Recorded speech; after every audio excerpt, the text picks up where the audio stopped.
Now, tonight we want to have a conversation on legislating for persons with disability. And joining me tonight to have this conversation is nominated Senator Asige. Thank you so much for making time for this conversation tonight. Thank you for inviting me. And just like you're speaking behind the scenes, I'm like, I've tried to get you on set for quite a while. I know. Thank you for your persistence. I know, but this is important. We need to talk about this, right? Yeah. So we're talking about legislating for persons with disability. And Senator Asige did move 3 bills in the Senate, and all of them were passed. That is what we want to focus on tonight. And which bills am I talking about? Well, I'm talking about the Kenyan Sign Language Bill 2023, the Persons with Disabilities Bill 2023, and the Startup Bill. Just trying to get into this conversation and try to understand what this means for us as a nation.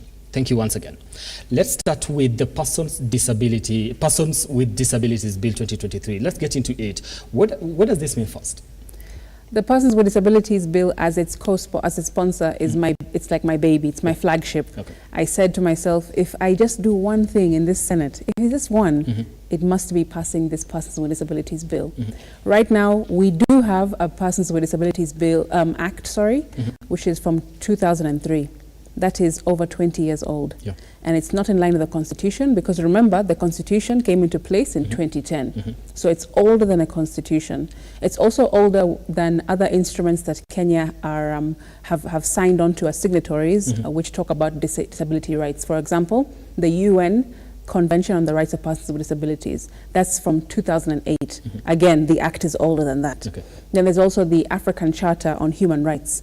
And that is also newer than the Persons with Disabilities Act that is in place right now. So when I came in, my first and my primary goal was to repeal the old 2003 PWD Act and put in place this one that I'm working on now, which is the revised, it's like a facelift. I'm giving it a facelift, making sure that it's in line with our Constitution, number one. Very important. And then number 2, that it's in line with other global instruments that Kenya has signed up to, like I said, the UN Charter, African Charter as well. And then number 3, to just bring it up to date with all the progressions in technology, in disability assistive tools, for example, other jurisdictions, what they're doing. I did lots of comparative studies on what other countries are also doing, which is, more up to date than what we have currently in our Act. So this PWD bill, what does it mean? It means that we have provisions that are revised, which are aligning around the promotion of integration of PWDs in education, for example, the integration of PWDs in health, in our judiciary system as well. We also have provisions that I've put in there which promote, the employment of people with disabilities, the procurement processes which are, favor or have affirmative action rather towards those which are owned by PWDs. We also have the PSC. We also need them as well through this bill to make sure that they are in line with the Constitution, employing PWDs in the PSC, adding a cadre, for example, of sign language interpreters, which they don't have right now. And so this PWD bill will compel the PSC to now add a new category of employees, which is sign language interpreters. So that sign language interpreters can be not just here on the news, on Lookuptv, but we can have them in hospitals, we can have them in schools, police stations, things like that, where PWDs, of course, need and are frequenting. Okay, because I wanted to ask where the need for this, especially you say we had another one that was in actually from 2003, and it has been passed as far as time is concerned. It is very old. Very old. So why did it take us so long to get to identify? By the way, we do need to revise this and have something new. Well, the 2003 PWD bill came into effect because, remember, it was Mwai Kibaki's time. And if you also remember, he acquired a disability while he was serving as president. I think you remember seeing him in a wheelchair, correct. So through his tenure, he acquired a disability. He didn't start with one, but he acquired one. And so it is through his own experience, a lived experience, that he decided to champion and prioritize the passage of that 2003 bill. Now, we can't wait until the head of state, every head of state, experiences a disability for them to take it seriously. You understand? Yeah. And so since that time, as the PWD community, we have really been pushing for, hey, we need to revise this bill, the current act. We need to put in place something that's more recent, that is more up to date with technological advancements, in this space. And so there have been attempts, certainly. I just think that it has been very slow. Yeah. In the last government, there were attempts, and unfortunately, because of just how long the process has taken Parliament, going from first, second, third reading. So it did not make it through in the last Parliament. But like I said, when I came in, that was my day one, literally. When I got sworn in, I walked into the clerk's office and I asked, I need to do this PWD bill and I want my name to be the sponsor. So when you were walking into the house, you had already... I'd already identified, this is what I want to I knew my mandate. I went in there with a plan, and I have basically just been focused, nose to the wall, just deep into drafting and redrafting and making sure that I've done all the best that I can to make this bill, have provisions that will come alive and will really impact the lives of PWD in the country. And then now, it's taken just 1 year for it to pass, and that is really quick. It sounds slow, but it's very quick. I wanted to ask, what did it take for you to actually have it passed? Because sometimes you will hear members of Parliament and in the Senate, people say, okay, I have tried my best, but nothing is coming forth. Nothing is happening. People are not supporting my bill and all that. So what did it take for you to actually get to a point where it has been voted by 33 people? Funny thing, when I first walked into Parliament, I'm a musician, right? Yeah. And that's what people know me for. So when I first walked in, other senators, looked at me like, oh, you're so sweet. Oh, this is a musician. Like, oh, that's nice. You're here. And of course, because I have a disability, mine is visual. So they did not, I don't think they took me that seriously. They just thought like, that's just a nice nice young lady who's now here with us. But once they had me talking, once they had me contributing, and they saw the lobbying that I was doing behind the scenes, both sides, my side, which is minority, and then of course the majority side, I think I am blessed to have a mandate and a passion for a subject matter that is not politically charged. It's very bipartisan, because everyone on both sides of the aisle can see themselves and they can relate to matters of disability. Whether it's a neighbor that they know, a colleague that they know, a relative, or they can see like, by the way, maybe one day this could be me at any time. So with that mentality moving forward, it was easier to lobby behind the scenes. And of course, even getting your business on the order paper, it is difficult. The queue is long, and there's there are high-ranking parliamentarians, those who have returned for the third time, and they're, just because of their tenure, they get prioritized and their business gets prioritized. So it is even hard just to get your bills on the queue, just to be tabled. So I've been working a lot behind the scenes and making sure that my personality, mixed with my passion for this agenda, and mixed with just the respect that I've garnered from colleague senators, have been working together to then, push my bill to the stage. You didn't have a hard time, I hope. Well, it's not been easy. I won't lie. It's not been easy. Yeah. Took a lot of convincing. It has. So among the highlights of this particular bill is the requirement that county governments to approve plans for construction of roads and buildings that consider accessibility and universal design provisions. When you look at what we have at the moment right now, is that lacking in terms of just making sure that people living with this, people with disability rather, are able to access different places? It is very much lacking, very much. We are not in line with international standards.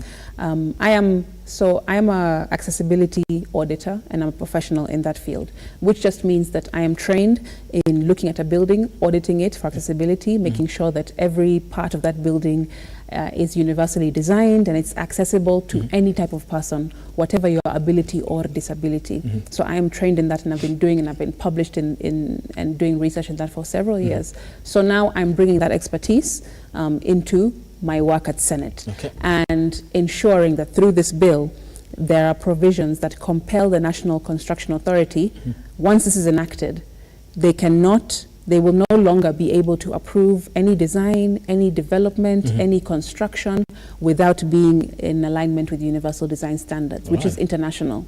So it's not enough to have a ramp. Don't tell me my building has a ramp, so we are compliant. Don't tell me that, because it's much more about universal design. There's matters about the staircases, the flooring, is it slip resistant? Do you have walkways in the car park which you move from the car park to the building? Is there a lift? Does that lift have audio prompts? You know, that they speak, the buttons have braille. There's so much more than just a ramp. And I think as Kenyans, we have been taught, I don't know, to lazily think that a ramp is just uko sawa. Once you have a ramp, you're good. Yeah. So I want to there's push. so many things that need to be incorporated in this to ensure inclusivity. Yes. All right. One aspect I'd like us to maybe look into as we talk about the Persons with Disability Bill, the aspect of public transport maybe. And I had a guest sometime back, and we were talking about how it is hard for people with disability to just use public transport because you have a vehicle that is supposed, you know, a section that is supposed to be for people with disability, but they walk in and they don't have that. Yeah. How do we ensure that that is actually adhered to? So it's really a big issue, and myself as a visually impaired person, I've had many problems, and I still do with public transport. And yes, there's supposed to be designated seats for PWDs in the front of a matatu or a manyanga or any public vehicle, right? But unfortunately, we don't have sensitization. I think that one really good way is to, once this bill comes into enactment, ensure that these matatu SACCOs are sensitized. All these, you know, for example, KBS, City Hoppers, they're all sensitized on now what they have to do moving forward, because what they've been doing has not been good enough for us. And even apart from just the seating arrangements inside the car, or whatever vehicle it is, there's also matters of like payment. It's unfair that because I'm visually impaired, you have to charge me double. And then, of course, if it's like raining like this evening or it's a rush hour, you hike up the prices. So I'll be paying not just the hiked prices, but _2 because I've got my assistant who is guiding me. And sometimes matatus and manyangas even charge for a wheelchair to be propped up on the roof of the vehicle. That is completely discriminatory. Just because, you know, they can see this one, we can get a bit of money from this person. So those are the issues as well that are involved in public transport. And then also payment. As a visually impaired person, it's important. I have been cheated so many times, Brian. So many times I've gone in there with 200 shillings or 500 shilling note, and I'm given less than I'm owed. And it's only when I leave the vehicle that I realize I've been given less change. And people don't feel bad.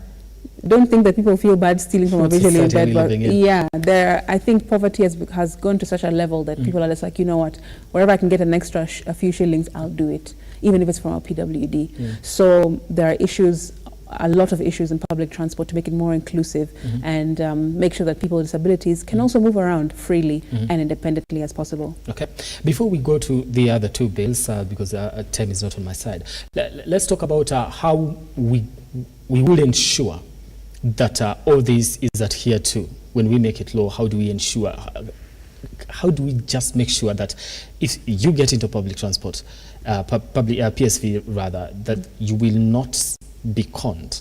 Someone is not going to disrespect you or discriminate you and discriminate against you, and also in just you know, employment and all that. How do we get to ensure all this are actually adhered to? So in public transport, an alternative for payment of fare would be to create a digital system, like a smart system, like a smart card system, whereby you train the person with disability on how to use them once they are created and they're in the market, train them on how to use them, make sure that they, of course, understand. It's like an ATM card, you know, pin yako ni siri yako, things like that. A lot of campaigning needs to go around it, and sensitization. And then number two, the public, which means the non-disabled people like yourselves, need to also help us. You need to be on side, you know, to help spread the word about the PWD bill, what it means. When you see an injustice happening, speak out about it and say, no, that's not fair. I know what the rights of a person with disability is, and what you're doing is contrary to that. Making sure that as well, now that the bill has passed the Senate and is a National Assembly, I've already started engaging stakeholders. I'm going into communities, talking about the bill, doing like small legal aid clinics. Like, this is what the bill means for you guys. This is how you can use it. When you are infringed upon in this way, this is what you can now do once this is enacted, you know? So people are sensitized and they understand in simple language, because this bill is over 120 clauses. Yeah. It's huge. So trying to break it down into bite-sized pieces so people can understand, and then use their education through this bill to then advocate for themselves if you're a PWD and for others if you're non-disabled. Okay. Let's talk about the Kenya Sign Language Bill 2023. What are we focusing on this particular bill? We're focusing on the Kenya Sign Language becoming recognized as another language, number one. Number two, it focuses on making sure that sign language is being introduced in primary school as a subject on its own, so that all children, the way you learn Swahili, the way you learn mathematics when you're in English, whatever, you're also learning sign language when you are in primary school, so that all of us can at least have a basic understanding of sign language, and when we grow up, wherever we go, whichever high school we go, whatever career we take, at least we are able to, you know, just do the basics, so that we make the deaf community feel more a part of the society. I don't know if you know, if you can even imagine what it feels like to not be able to hear all your life, and nobody can talk to you, you can't talk to anybody because nobody understands the language that you speak. It's like me taking you today and dropping you into Czech Republic and just telling you, all right, Brian, you carry on. Exactly. So we need to make sure that we are making the deaf feel seen and feel heard, even if it's through sign language. It's just all about inclusion now. Correct. Now, this is the thing. So when we talk about, because I believe it needs to also start from the house you sit in. Yeah. Sign language interpreters, because I've been following proceedings from the National Assembly, and yet we don't even have that. And how do, because now the deaf community does not feel represented even in matters or whatever is happening in the country, and these are important things that are actually being discussed. Yet we don't even have that at that particular level. Then what would be the best way to go about it? Because we need to start from somewhere, especially there. Funny, because when I was moving this bill, the Kenya Sign Language Bill, one of my opening remarks was, isn't it funny, Mr. Speaker, we're here talking about a Kenya Sign Language Bill, and the deaf community, who it's supposed to help, cannot even understand. They can't even engage with this particular proceeding because of the issue that I'm now raising, the gap in our legislation, which is that sign language is not recognized nationally, and it's not on every single level of different spheres of life. So that already was my first point. Now, it's very important, you're right, and I completely agree. Through this bill, every single national, public, state kind of address will be compelled to ensure that they have sign language interpreters. It won't just be like it'll be a nice thing for you to do, or please do for us. It will be, the law says you must, and if you don't, the deaf community can come and sue. So we are going to make it that punitive, that people can actually get to take action on this particular issue. Yes, and it's the public, as in you and I, when we understand all of these bills, we can now start advocating for our colleagues, our friends, our neighbors who are PWDs. Because so far, our voices are like the small voices in the background. I usually say that in matters in this country, every other matter is like, the tortoise and the hare story. The rabbit yuko mbele anakimbia. That's now like Kenyans, non-disabled. And then us, where the tortoise yuko nyuma, we're just like, trying to catch up with, all of our rights and freedoms in this country. But hopefully through this bill, the tortoise will move a bit faster. All right. And let me ask how population, because this one of the argument that was actually put when you actually presented this. How does population play a part in ensuring inclusivity and representation for people with disabilities? Because you're like, people, when we count people with disabilities, maybe you're like, it's 2,000, it's 5,000. Then maybe then that gets to determine how we ensure their representation. How does that play around? So right now, we have a data discrepancy, absolutely. We have not been counted properly in the last census, not at all. Right now, the KEBS say that we are below 1 million in the whole country, PWDs, all disabilities are below 1 million. And in 2009 census, we were at 1.4 million. So if 2009, we were 1.4, and in 2019, we are less than 1, what has happened to those 400,000 people? Have we got healed? Have we all died? Like, what has happened to 400,000 PWDs? So clearly there's a discrepancy, and I actually want to call for a special census to ensure that we are counted properly and on our own, not with this national census, because that's where, data falls by the wayside. We are not counted properly. The forms that are used by our people are not correct, things like that. So how does it affect? It affects in budget allocation. Right now in Senate and the Parliament and National Assembly, we're looking at the BPS, budget policy statement, now for the next year, right? And in there, because we are not counted properly, we are not given allocations of money properly. If we're less, we get less. You understand? And so that, of course, skews the equitable budget allocation that we get as PWDs. National Council for PWDs only get 200 million a year to service the entire country, 47 counties, and that's not enough. When you see other ministries and other agencies being given how many billions, how many trillions, us we only get 200 million. Because we are seen to be less. But if we are counted properly, that allocation would go up. Okay. Now, I want to take a story here, then we come back and talk about the startup bill, and just as we finalize on that one. So, yes, let me take you through one of the news making headlines tonight. Now, tens of families in Olkaria in Naivasha were forced to spend the night in the cold after KWS officials demolished their manyatas for allegedly encroaching into Hell's Gate National Park. Now, the incident sparked protests from members of the Ma community who claimed to have lost livestock and property worth thousands of shillings during the exercise. Has been their home for over 50 years, but in a blink of an eye, they have been left homeless. This is after KWS officers banned their manyatas for allegations that they were encroaching into Hell's Gate National Park. KWS officers have, however, defended the action, stating that they were polluting environment, a statement that was denied by community chairman Mwangi Sururu, who said that several youths and livestock were injured by them. Ile dhuluma ambao tunapata na watu wa KWS imekuwa worst kabisa. So tunataka kujua hawa watu ni kulinda wanalinda park amba ni kutoka kwenda kunyanyasa community mali yao kwa mashamba.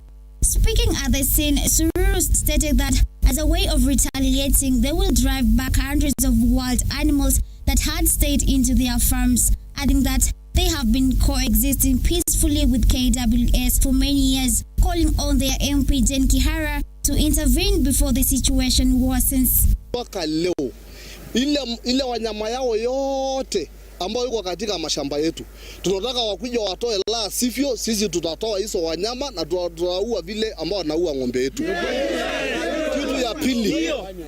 Kitu ya pili, hiyo mama amezurua na mang'ombe yetu zaidi ya ng'ombe 3 wamepiga marisasi na akafunja ng'ombe mguu. The residents further stated that they have been living in the parcel of land for years, adding that they will not move despite intimidation from KWS officers. On their part, over 50 families had been displaced, insisting that they will not rest until they are compensated for the losses incurred. Watu ambayo wameathirika hapa ni zaidi ya watu 50 ambayo wamechomewa maboma na wameharibiwa mali zao, ambayo hatujafurahia kabisa kama community wa area hii. Shamila Baraza, Lookuptv. Now, murder suspect Kevin Kang'ethe has dropped the 2 lawyers representing him in a move that has stalled the commencement of the extradition proceedings. As Faith Charles now reports, the case will be heard on the 4th of March. Milimani Law Court has allowed the main suspect of the murder, Margaret Mbitu Kevin Kang'ethe, find new representative of his case. Kang'ethe is alleged to have killed his lover in the United States by stabbing her several times, left her in a car, and later flew to Kenya. Kang'ethe will now know his fate on the 4th of March. The family of the late Mbitu is now calling on the courts to speed up the case and accord them justice. We are here in the Nairobi Law Courts seeking justice for Margaret, and what we have come to do is to listen to the case between the deceased Margaret and Kevin Kang'ethe, who mercilessly murdered my niece. And the family was so hurt. We pained a lot. We could not get into terms with this act because our daughter, who was a very young daughter, at the age of only 30, did not deserve that. Elsewhere, the Law Society of Kenya Association campaigns are ongoing ahead of the February 29th election. Asige presidential aspirant Peter Wanyama has stated that the national government should respond to the residents in Miritini amid the gas leaking complaints, saying it is detrimental to their health. Why elect Peter Manyonge Wanyama Ongurapus as our 51st Law Society of Kenya president? He has cut a niche for himself, and other than that, his goal to the today, I present to the Republic the candidate the lawyers will vote for on the 29th of this month, Peter Wanyama.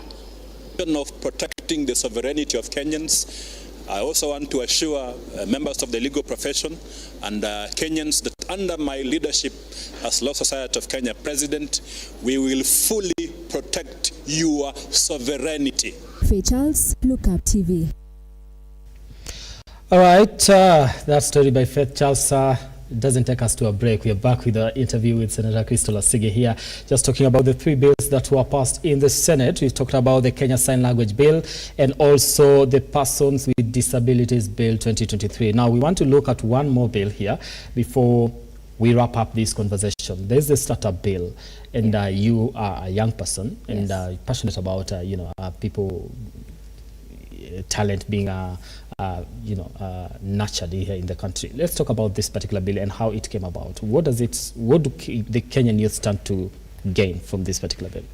So the primary objective of my startup bill is to basically give a more enabling environment to young people with their innovations, their ideas, so that they can, bring to life or to reality all of their passions and their crafts and their talents, like you say. So right now, there is no legal framework for startups in this country.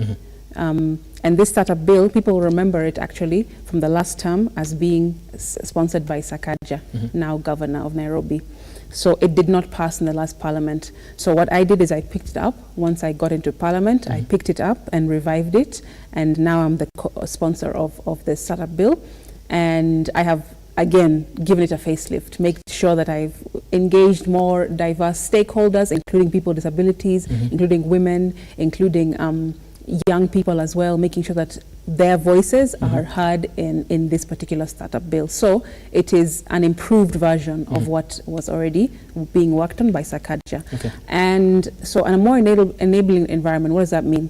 That means that in this startup bill, once it's enacted, it will mean that if you have a business idea, you're a small business idea, you need some investment, you'll be able to have investments, afforded to you easier than it is right now. Number 2, you'll be able to, upon application to the particular ministry, get tax reliefs. I've written in there should be tax reliefs for the first 5 years of a new business, because right now we all know, especially those who started in COVID, they have not made any. They have not made any returns. They're still, not making profits. And you need, as a startup, to have a little bit of leeway. Right now, like for example in Nigeria, they give you 5 years grace period, no taxes, and then when you get to the 5-year mark, they say, okay, basi tumekusaidea. Is that what you're looking forward to? That is also a provision that I've put in the bill. So tax reliefs, grace periods. Also, if you're a young startup, you'll be able to access incubation hubs. So people who can train you in things like, balancing your books, how to account, how to, basic HR, things like that people need to understand. Because right now, when you have an idea, you just start. You're just like, what, me, I don't know, I'll just go online, open a page, open an Instagram profile, and then I'm in business. But you need to have more structures in place. So this is going to basically assist young startups to hold their hand through the process and make sure that we're enabling them and giving them a better environment for them to have a better chance to grow. So we're not just throwing them into the wild, deep end, you figure out how you're going to survive. Yeah, you want to hold your hand in, actually make sure, but at the end of the day, you're gaining something from whatever you're starting. Yeah, because think about this, if the government assists startups, and give them a good runway at the beginning, they will also reap the benefits through taxes later, you see? So it's in the government's best interest to enact this bill so that you assist them to grow, to get better, to be more innovative, give them more space in terms of investment, foreign direct investments, things like that. And then in return, once they start making profits, once they become the M-Pesas, the Fuzus, once they become, all of these amazing different companies that have, gone global, then the government on the back end will be able to reap the benefit as well. So it's a bit of give, and then we a bit of take. All right, because I'm running out of time. Let us look at what we might have left out as far as the person with disability bill is concerned. Yes, there is something that I really want people to know about, which is a clause that I was able to, again, get unanimous votes for, which is to support the parents and the caregivers of children with severe disabilities. Okay. There's a category of people with disabilities who have severe disabilities, those who cannot, like they're dependent from morning to night. Yeah. They can't wake up on their own, they can't eat on their own, they can't shower on their own, you know. So for that category of PWDs, which we call severe or profound disabilities, the parents and the caregivers of those individuals will now be able to get tax exempt as well. Okay, so up to 150,000 shillings per month of their salary will be tax exempt, and then thereafter they will be just subjected to the normal tax. But I think it's going to really give relief to parents and caregivers, because through my engagements, stakeholders, forums, parents have been like, Aki, it's really hard to go to work, to sustain a full-time job, and then also to get a caregiver like a house help or someone, a cousin, a family member, to stay at home with my child, to make sure that they're okay all day long, taking them to therapy, taking them to speech therapy, taking them to physiotherapy, all the medication, all of the mobility aids that you have to buy for them. And most of them are very expensive and they can't be found locally. They're not manufactured locally. These, crutches, wheelchairs, hearing aids, things like that. So the burden financially is huge on the parent. It is huge for the parents. So this clause will at least give them some respite. Okay. Because as listening to someone say, you see, I have a child who is 30 years of age. Exactly, severely disabled. Yep. And I'm not included in conversations of people with disabilities. This child of mine cannot speak for herself. She depends on me. Why am I not involved at the table when it comes to this conversation? And I think that is very important. Yeah. We want to finalize on this one, but listen, Senator, you are a singer. You've released a song, Tattoo. Yes. There's a time I was following proceedings that the Senate, and they say you're welcoming people for an event that you're actually hosting. Not people, but the senators. Yeah. So you've released a song, and before we talk about because I just have like 2 minutes, I guess, before you talk about how this is actually incorporated in the work that you do and how you want to set this particular message, talk to us about this particular song that you released and what it means to you. So the song is called Tattoo, and it's part of an album, a project called Blinding Alio. It's the first song out of that Blinding Alio project. And the reason why I released it right now is because after I moved a motion of adjournment in Senate to talk about femicide, this issue of femicide earlier this year, I moved a motion and I sponsored that same motion to talk about these issues of women being killed and violated. I was like, what else can I do apart from that? Because the motion is good, but I also want to capture more of the public. And what's the good way to do that? Through the arts, because everyone can relate to music. Everyone, doesn't matter what political side you're on, doesn't matter if you're male or female, music is music is music. So I incorporated the same messaging of making sure that you use your scars, the scars that us women we've been able to get because of the GBV against us, we use them to draw silver lines around them. Use your body to tell your story. Where you've been hurt, instead of letting that weigh you down, tell a story about it and empower somebody else, another woman looking at you and say, you know what, she went through that, but she's still exactly. So that's what it's about. Now, can you get a chorus as we wind up? 30 seconds. Yes. It goes, hiyo tatu ni wazi kwa watu, hiyo tatu ina story tamu, hiyo tatu tells the tale you want to, hiyo tatu will always be you, dear body art. Wow, okay, that is very impressive. Thank you so much. Thank you. Crystal Asige, nominated senator under the party, which is, of course, ODM, or the Orange Democratic Movement. Thank you so much for your time and making time for this conversation and giving us your insights on this particular bill. Jeshi. Jeshi ya baba. Yes. Okay, nanenda you sasa. Wewe acha hizo.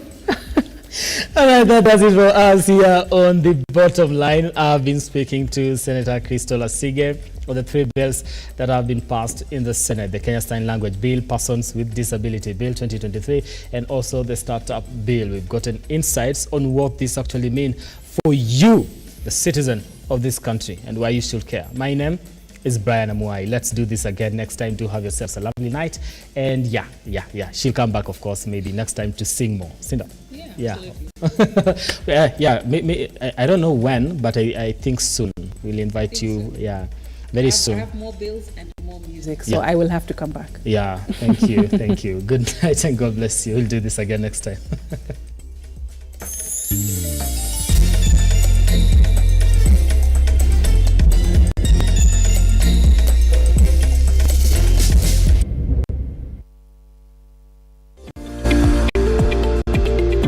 We value your feedback and welcome your complaints about our programming and operations.